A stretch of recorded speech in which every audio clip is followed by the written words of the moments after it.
Okay, hello everybody. My name is Heather Hamilton and I manage the Norfolk Historic Environment Record. So this afternoon we're here just to have a quick overview about what the Historic Environment Record is, what we do and what resources that we have for undertaking archaeological and historic research in the county. So just as we get started, could I just have a show of hands in the room as to how many of you have heard of the HER before? And those of you online, perhaps you could give a thumbs up. Okay, so quite a few of you are aware of the HER, which is brilliant. And how many of you have used the Norfolk Heritage Explorer website? A few of you, yeah, that's good. And have any of you actually directly accessed our resources before? None of you. Excellent. Oh, a few. Yes. Yes, lovely. So I've interacted. It was probably myself, perhaps one of my colleagues. There's only two of us at the moment who look after the Historic Environment Record for the county. So a few of you I have interacted with. Obviously, I couldn't quite see whether we were getting any thumbs up online, but I'm sure there was probably a reasonable amount. So let's go to the next slide so we can get started. So a brief overview, what is the Historic Environment Record? It sounds like quite a few of you are already aware that we are the definitive record of known archaeological sites and finds in Norfolk. Over the next 45 minutes, I'll be talking quite a bit about what sorts of things the Historic Environment Record includes. But it is a wide breadth of material. We look at everything right from the earliest evidence of human occupation. We are very fortunate in the county to have Haysborough. We do have one of the earliest evidence for the Paleolithic in the country, quite a special site. But we do record all the way into the 20th century. So we do record 20th century military remains. We do record historic buildings, and increasingly there will be selections of buildings into the early 20th century, those that we have identified as particular architectural significance that will become our newest batch of historic structures. But the Historic Environment Record is part of a network across the entire country. There is an HER for every single county. There are also HERs for national parks, and the National Trust has an HER, and we correspond with the National Trust to exchange data between ourselves and all of the individual HERs. And we are overseen by Historic England, and you can actually view information together from all of the HERs on a website called the Heritage Gateway. So there is quite a national network. In Norfolk, we're maintained by the County Council, and our offices are now based here in the Archive Centre. So you will see as we're discussing things that now we share the search room with the Record Office. So if you're coming to view material from the Record Office, you can also contact myself, and you can view material that we hold in our associated archives, which we'll find out as you go along. So you can actually view things at the same time. It's been brilliant. We've been here for 2 years now. And of course, we are open to the public, as I've just hinted at. We do hold archives that you can come and see. So to understand what the HER is, we really need to understand some of its origins. And recording archaeological sites in Norfolk really primarily goes back to this man here, which is Roy Rainbird Clark. And he worked as a correspondent for the Ordnance Survey in the 1930s. So he was going around Norfolk collecting information initially on Roman sites to contribute to the Ordnance Survey maps of Roman Britain, and branching off to other periods as well. But when he was doing this, he started a card index system to record these sites. So on the slide here, we have an example of an Ordnance Survey map. And you can probably just make out, there's lots of scribblings around the edges of that map. Those of you at home might probably be able to see it better on your screens. But there's scribblings around the edges and arrows into locations of where archaeological remains have been found in that area. And each one of those will have its own index card. And they were organized by archaeological period and parish. And so it was his own personal lookup system, reference system of archaeological sites. Really, you can think about it as a bit of a library of archaeological sites in a way. Right, next slide. So he was working for the Ordnance Survey in the 1930s. Really, it was part of a larger conservation movement, which the Norfolk Archaeological Trust was also part of. It was formed in 1926. So there was a lot going on at that time about recording and preserving archaeological sites.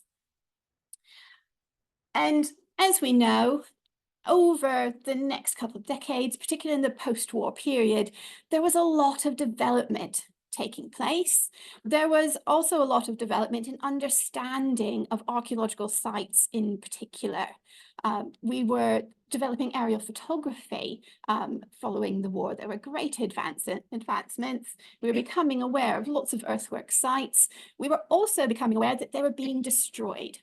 And particularly by the time we got to the 1960s, there was a lot of rescue archaeology going on across the entire country. Archaeology was becoming much more embedded as an idea and about finding information for the past. It was becoming much growing awareness, and archaeologists were crying out that sites were being destroyed by developers. And by 1975, this was starting to solidify a little bit.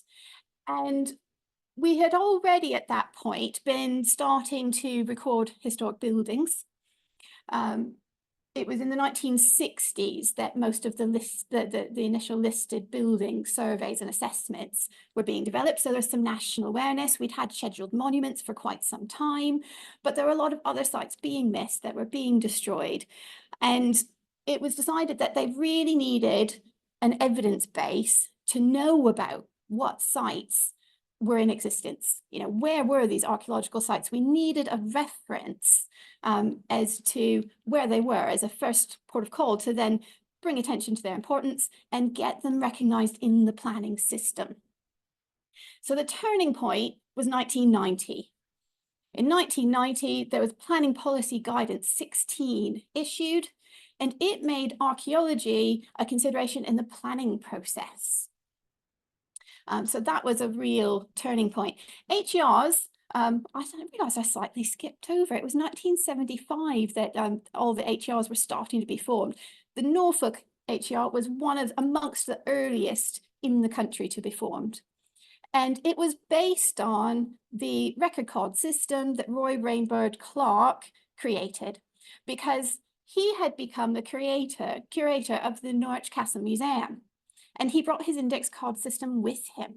So in the 1960s, and particularly the 1950s, 1960s, when all this development was going on, his index card system was at the museum. They were encouraging lots of things to be recorded. Rainbird Clark was really instrumental in encouraging archaeological objects to be brought into the museum and liaising with the people out in the countryside to record archaeological remains. And he added to his card system.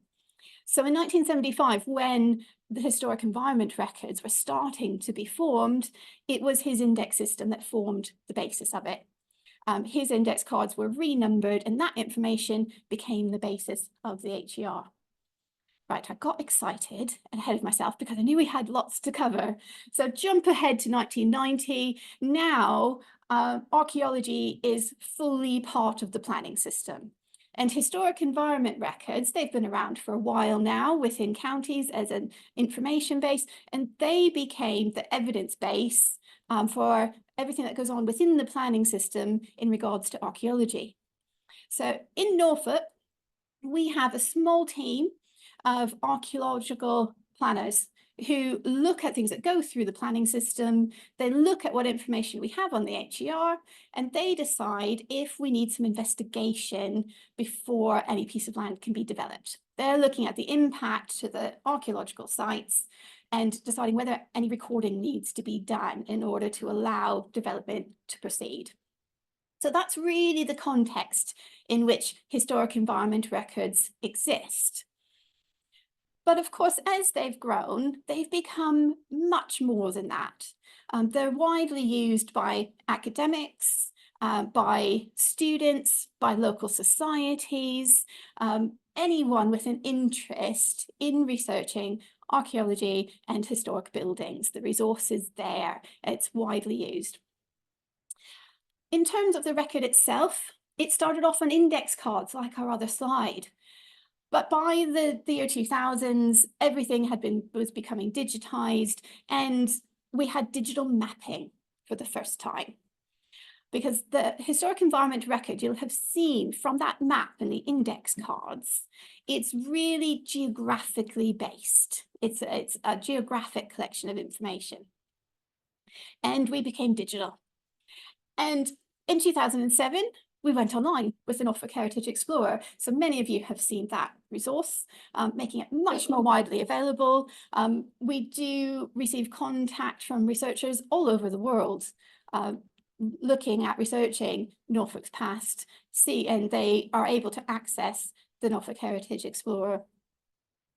And the next big milestone for us, it was in November 2023.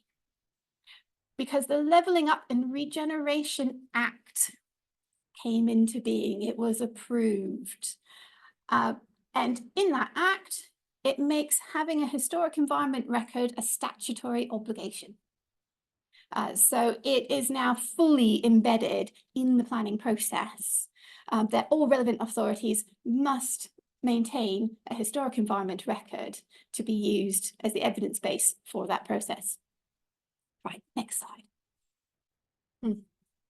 So today, the historic environment record is part of a wide suite of services in the county that deal with managing archaeology and heritage. So we have the historic environment record at the top here. And to the right, I've already mentioned our archaeological planning service. So they provide advice to planners and those managing the countryside. But we also have a find identification team that works with the Portable Antiquities Scheme.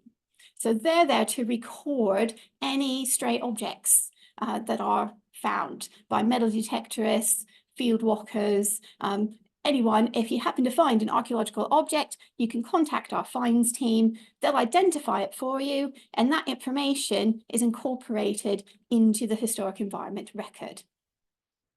And we also have an air photo interpretation team. They work on funded projects, analysing aerial photography and LiDAR imagery from the county. So I will talk more about that as we go on. And this is what the digital version of the HER looks like today. This is what we see and what we work with. There's a lot to it. There's a lot of elements. It's quite complex, but also quite powerful for research.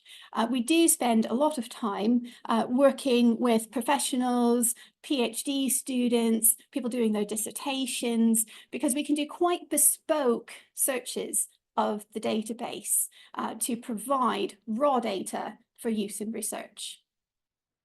Next slide. To simplify it a little bit, this is a model of how we actually organize the information that appears in this digital database. Monuments are what most of you will interact with. The term monument isn't brilliant. It's a legacy, really, of how these records developed and terminology that's being used. But the term monument really just means site. Archaeological site, archaeological remains. So monuments are the actual physical remains that we're recording, and they're the main records that you can see on the Heritage Explorer. As part of that, underneath it, of course, we have the sources of information that we've used to compile these database records. And we also record by events. So these are activities that have taken place. They're generally investigative events. So every time someone goes out, does a bit of field walking, might do a little bit of test pitting as part of an evaluation process. They might do some excavation. They might do a geophysical survey to learn more about the area. That's an event. And that information sits a little bit more behind the scenes, but is used by professional researchers. So next slide, please. This is what most of you will have interacted with so far. So this probably looks familiar by the show of hands. A lot of you have seen it before, the Norfolk Heritage Explorer website. And there are a variety of different ways that you can search the database. Really, you can picture the database records as being like those index cards, picking out where sites are in the county and what we know about them. There are several different ways to search. We've got a simple search, which I've just put at the top here. We can search by keyword, by archaeological period. And if you know the reference number for the site, if you've been looking at it before and you've jotted it down, you can enter that. That's what the NHER number, which stands for Norfolk Historic Environment Record. You can search directly by that if you've jotted it down. But we also have an advanced search, which searches a lot of the wider indexing that's used across the database. So that's really powerful. Maybe you have an interest in pillboxes. So you can go to site type and select pillbox from the list. It is a managed index list, so it's not free text. You need to find what terms we use from the index. And you could pull up all of our records that we have for pillboxes in the county, and you can have it show it to you where they are on the map as well. So once you bring up your search, there will be a show on map, and you can go and look at that. And just an example of what the map search looks like. Now, the technology that was used in 2007 is quite outdated now. I am due for a revamp. Hopefully in the next 2 years, I'm going to be launching a new version of the Norfolk Heritage Explorer. This map search, I often get a lot of queries about it. I have a little package at the back of the room that you can pick up at the end with some little instructions for how to use it. And the most frequently asked question I get is, you can see the objects there relating to archaeological sites in the landscape, and you want to find out the information to them and get the link. To do that, there's a little toolbar in the top right hand corner, and there's one that's a little bubble and has an eye in it. You need to select that, and the green box will appear around it, and then click on the object and you will get the information that's coming up on the screen at the moment. Then you'll get that wider bubble and you will get a link to the record where you can view the details and find out what that is. That is one of the most frequently asked questions we get about using the map search.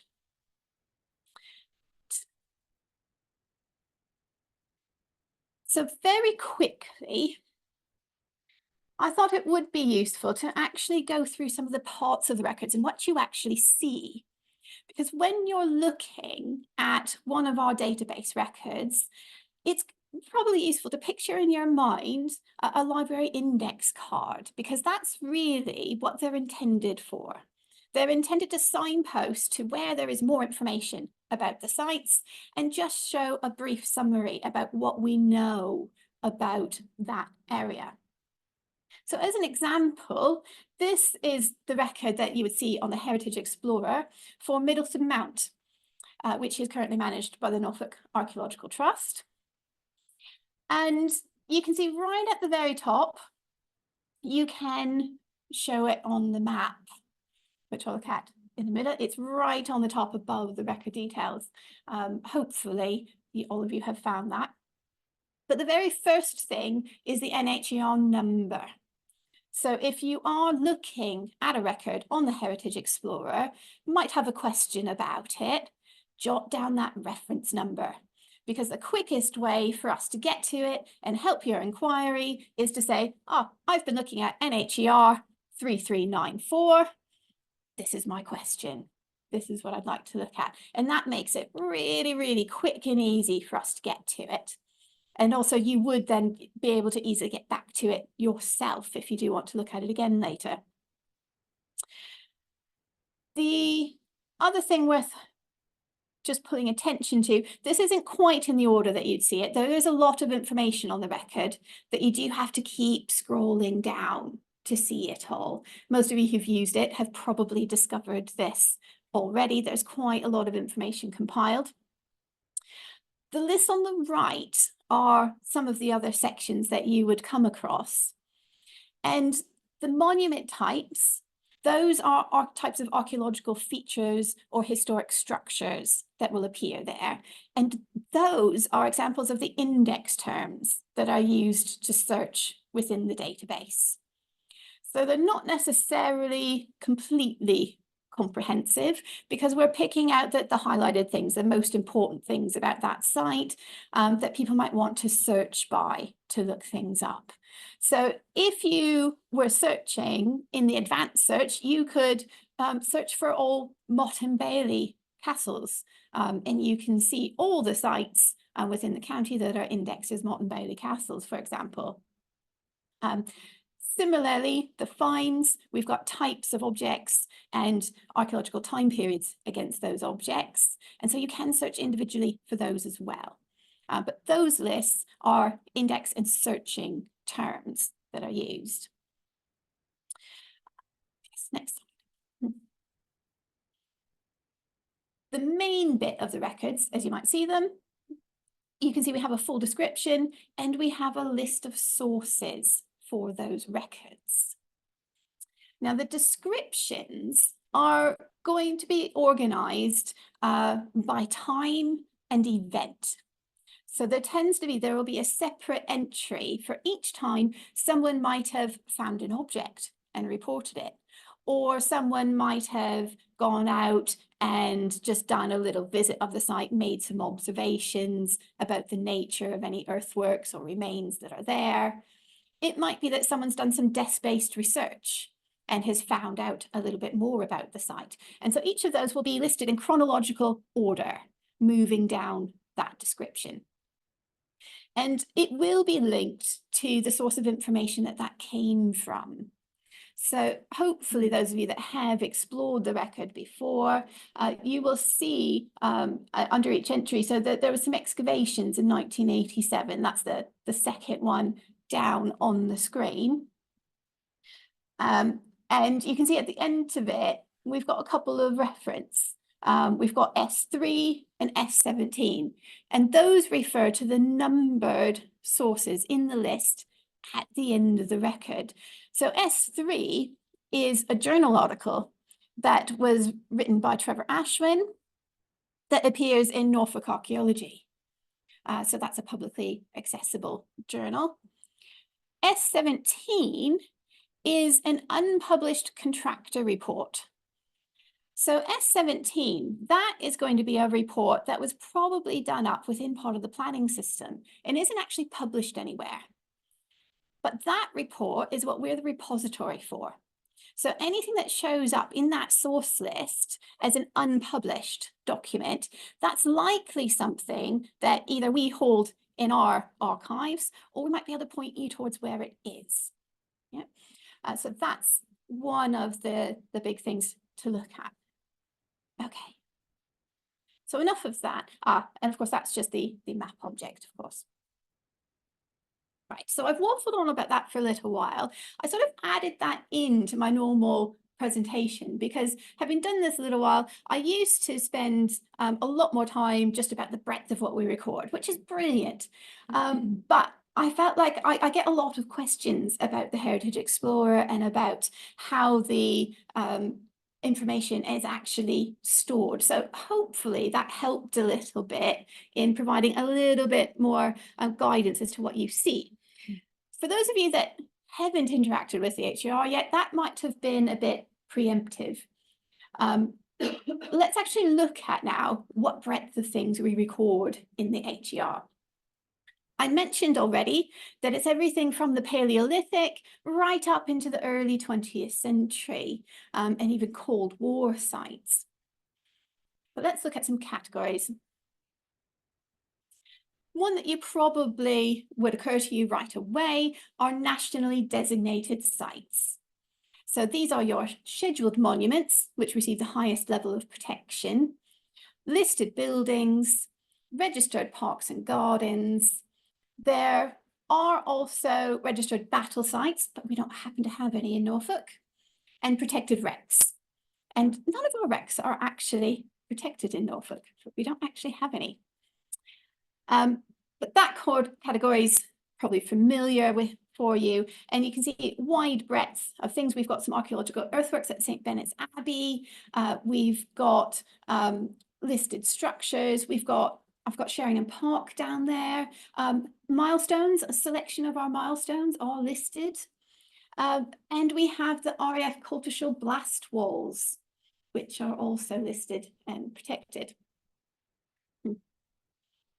Buried archaeological remains.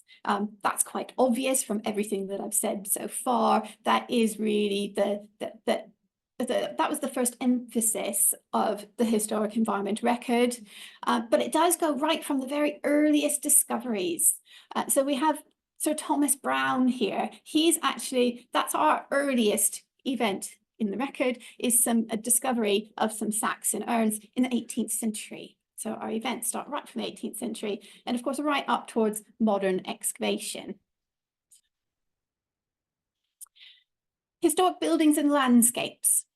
So the historic buildings that we record, they do include much more than just those ones that are nationally listed. We do include quite a wide variety. I have an example here of a Methodist chapel, as one of the buildings that is on the record. But it is incomplete. There's still quite a lot of work to do, really, for assessing historic buildings in the county and getting more information in the Historic Environment Record. So you might be looking at an area and think, oh, why is this building on the Historic Environment Record and not this one? And it's simply because no one's done the survey work yet. There hasn't been a broad brush survey to say, oh, actually, this is of importance and it should be on the record. Particularly 19th and early 20th century buildings. And we do record things from historic maps as well. So I already mentioned parks and gardens and other landscape features. Sometimes when you go to a record, the only information might be that it was recorded from the first edition Ordnance Survey map, for example, or it's something that appears on the tithe map. And that might be our only information so far. And quite frequently, we do have lots of interaction with those of you going and researching other types of documents who can bring back information for us, and we can link more resources to those records and fill out more information. Maritime sites. I'd already referenced them a little bit. This is the wreck of the Vicuna, which was an ice ship that was recorded by the Maritime Archaeological Trust a little while ago. And of course, the iconic Sea Henge, which is in King's Lynn Museum. So we do record everything in the intertidal zone. 20th century military remains. I've already referenced that quite a bit. We do have increasing information on World War I, World War II sites. There's a lot of activity in gathering information about these. So that is an area of receiving a lot of development and something that we could do with lots more coming through. Just some examples, we've got our airfield at Rackheath, We've got the Pullum airship base, which is in the photo on the right. This is a post-war photo where actually they're dismantling airplanes. You can see beside the building, they're actually dismantling bits. And we have some examples of some trenches at Sheringham, part of the Sheringham beach defences there. Artifacts from the plough soil. This is quite a large category of information within Norfolk. We have a lot of very active metal detecting groups in the county, and this is a hobby that is becoming increasingly popular. And we do still have our own find identification and recording team. And so all of that information goes via them and comes to ourselves in the Historic Environment Record. They record over 10,000 objects every single year, and we collate that information. Crop marks and earthworks are also a really important piece of evidence for us. So this is an example of a crop mark site. And it is a little Iron Age farmstead. So I mentioned we have a team of air photo interpreters, and this is what they've drawn of what they've seen in photographs in the surrounding area, compiling them of the crop marks and earthworks. The green are ditches and the red are earthworks. And we can see we've got a lovely square Iron Age settlement in the middle. That's where it's got red earthworks to defend it. We've got a couple of round houses in the middle. And then we have quite an extensive field system around it. So that's just an example of some of the information that we can pull out of aerial photographs. And I just threw this one in as a lovely example of how much evidence there actually is in the rural landscape in Norfolk. It's really incredible. This is the environs of Caister Roman town. So in the middle, you can see Caister itself with its network of roads, the red in the middle. And around it, you can see the amount of activity that we've recorded.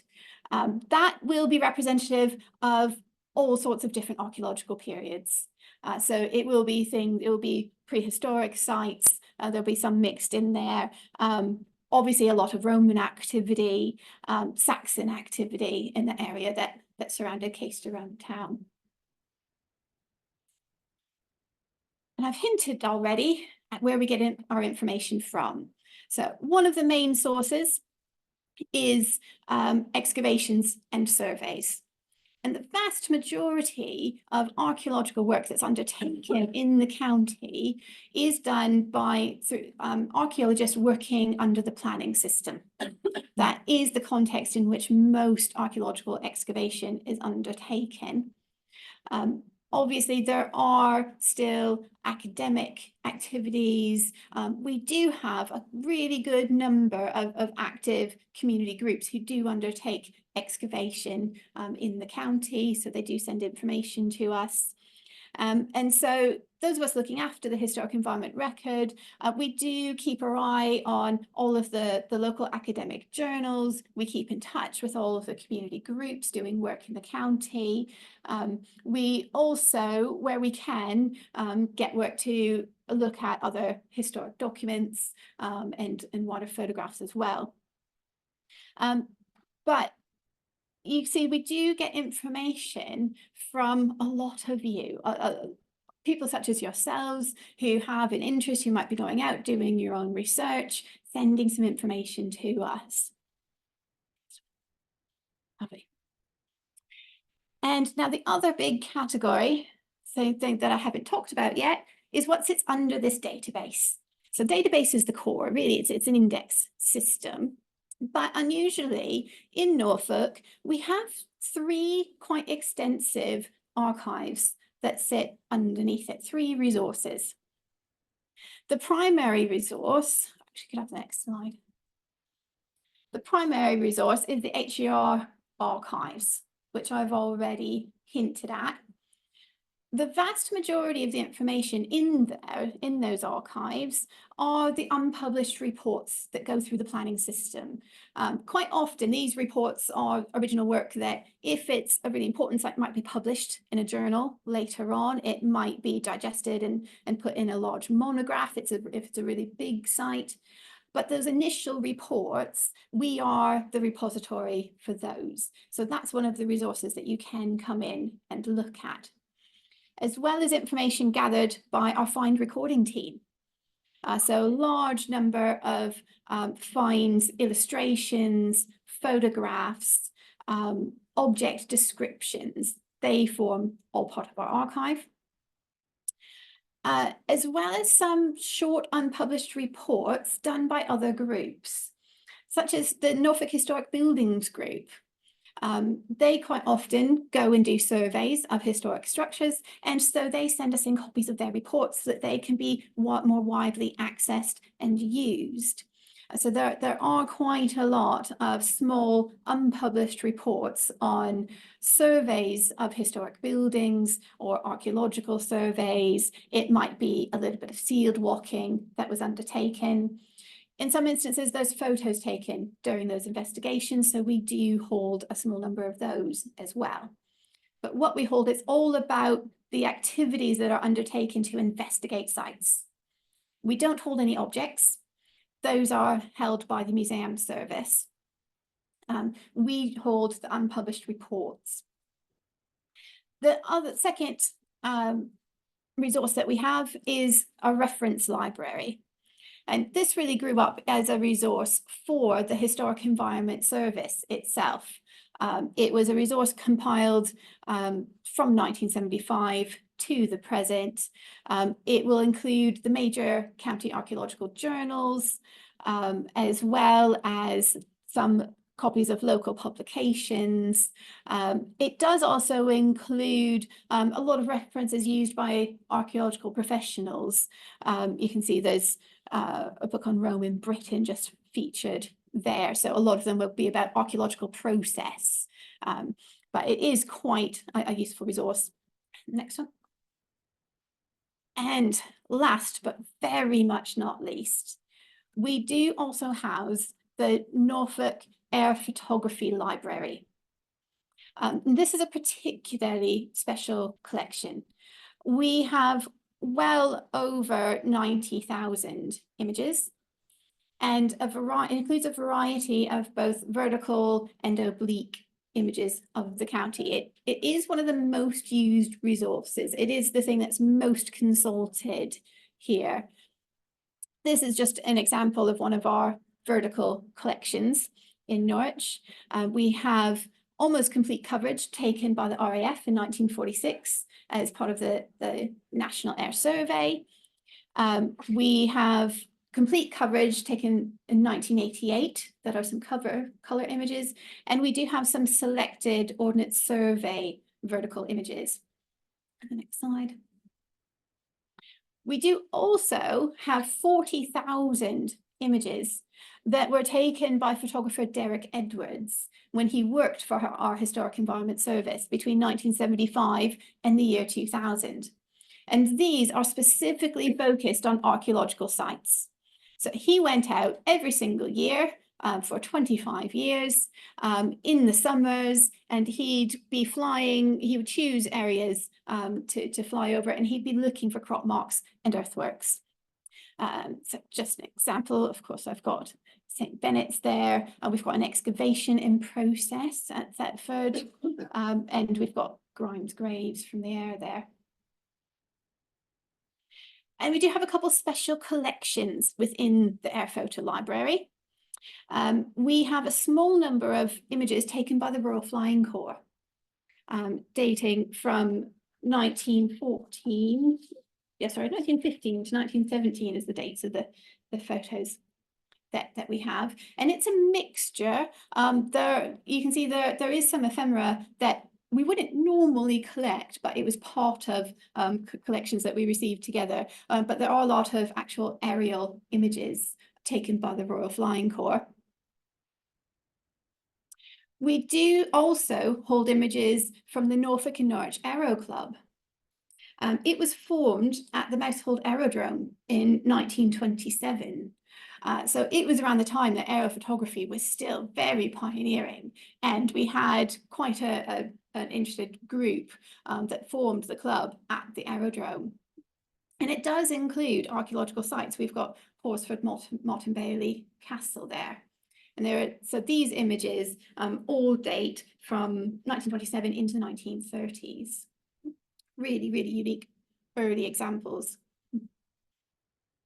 And we do also hold the aerial images from the George Swain collection. So the aerial images we hold copies of. The George Swain collection, it does include many other things, and those are held by the Heritage Centre at the Forum. But this is George Swain's shop and some images of Norwich, including Callie's factory that has been redeveloped recently. So I've said a little bit about what services we provide. Most of our data is accessible online on the Norfolk Heritage Explorer website. There is a small amount of information that isn't made public on that site. There's some more specific information about events, which is held back, and also particularly the locations of sensitive metal detecting sites is not made available on the Norfolk Heritage Explorer. So if you're particularly researching objects, come directly to us, because the other service that we provide is bespoke searches of the database. So it might be a geographic area, it might be an archaeological period, it might be a specific type of site, but we can help to design a search to pull back information that will help you explore whatever you're interested in. And we will provide a PDF copy of the full written records. So it will include some information that doesn't go online and a PDF map as well. For any of you who do use digital mapping, we can provide that mapping in digital format as well. So we can provide it in a format that you can use in Google Earth, for example, to overlay it in the landscape. Our archives are also available to consult.